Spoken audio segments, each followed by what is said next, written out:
AP CM Chandrababu నాయుడుపై BJP నేత మాజీ మంత్రి కన్నా లక్ష్మీనారాయణ తీవ్రస్థాయిలో ధ్వజమెత్తారు. 6 నెలల్లో కాపుల్ని బీసీల్లో చేరుస్తామని ఎన్నికల ముందు ఇచ్చిన హామీని ఏపీ ప్రభుత్వం నెరవేర్చలేదు కాబట్టే ఆందోళనకు దిగామని చెప్పారు. కాపులు మంచివాళ్లన్న చంద్రబాబు నాయుడు ఇప్పుడు కేసులు ఎందుకు పెడుతున్నారని ప్రశ్నించారు. చంద్రబాబు ఇచ్చిన హామీ గుర్తు చేసేందుకే తుని సభ నిర్వహించాల్సి వచ్చిందన్నారు. తునిలో హింసాత్మక ఘటనలు జరగడం దురదృష్టకరమన్నారు. కేసులకు భయపడే ప్రసక్తే లేదని, జైలుకు వెళ్లేందుకు కూడా సిద్ధంగా ఉన్నామన్నారు. సంఘటనలో కాపులకు సంబంధం లేదు. కాపులు చాలా మంచివాళ్ళు.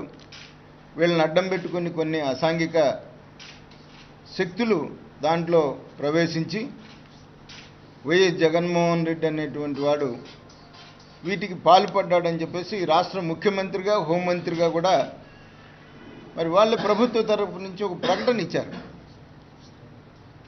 ప్రకటన ఇచ్చి మాకు ఎలాంటి దాంతో సంబంధం లేదు అనేది కూడా ఈ రాష్ట్ర ముఖ్యమంత్రి చెప్పినారు, హోంమంత్రి చెప్పినారు. చెప్పినటువంటి ఈ పెద్దలు ఈ రోజున ఈ రాష్ట్రంలో ఏదో మాకు న్యాయం జరుగుద్ది అని చెప్పేసి గ్రామాల నుంచి బయలుదేరినటువంటి ప్రతి ఒక్కళ్ళ మీద కేసులు పెడతానికి మండలంలో ఉన్నటువంటి ప్రతి పోలీస్ అధికారి, ఆ మండలంలో ఆ గ్రామాల్లో ఎవరెవరైతే ఈ సభకి పార్టిసిపేట్ చేశారో వాళ్ళందరూ లిస్టులు తయారు చేసి ఈ కులాలని ఒక రకమైనటువంటి భయభ్రాంతుల్ని చేయడానికి ఒక రకమైనటువంటి ప్రయత్నం, మైండ్ గేమ్ జరుగుతూ ఉంది.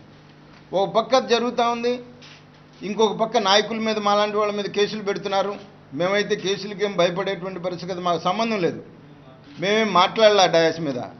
మేము ఆయన పిలుపు ఇవ్వగానే ఆయన అటు వెళ్ళిపోయారు, మేము ఇట్లా వచ్చేసాం.